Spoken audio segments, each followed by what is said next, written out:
কিশোর নওজোয়ান, তোমরা যদি নামাজ না পড়ো, আল্লাহ না চিনো, এই মোবাইলের এই আসক্তি একদিন তোমাদেরকে ভিক্ষুক বানাবে। আমি বললাম, এই পৃথিবীর ইতিহাস আমি আলহামদুলিল্লাহ অনেক পড়ছি। আমি ব্যক্তিগতভাবে ইতিহাস পড়ে মজা পাই বেশি। আমি এই পৃথিবীর সমস্ত জাতি সভ্যতার ইতিহাস অনেক পড়ছি আলহামদুলিল্লাহ। দেখছি পৃথিবীর কোনো ব্যক্তি কিংবা গোষ্ঠী আল্লাহর নাফরমানি করে এই জমিনে শেষ পর্যন্ত ইজ্জতের সাথে মরতে পারে না।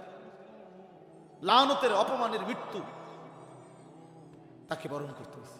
এ যতগুলো ছেলে পেলে তোমরা নারী, ছবি, উলঙ্গ দৃশ্য, অশ্লীলতা, বেহায়াপনা, এই চুল চেহারা দিয়া কাফের মুশরিকদের মতো সাজতেছ, পৃথিবী তোমারে 2 পয়সাও মূল্যায়ন করবে না। তুমি হারিয়ে গেলে, মরে গেলে, অ্যাক্সিডেন্ট হইলে কেউ তোমার দিকে থুতুও ফেলবে না, পাপির দিকে কেউ তাকায় না, নাফরমানের খবর কেউ রাখে না। কোন নাফরমান ইজ্জতের সাথে তার নাম কেউ উচ্চারণ করে না।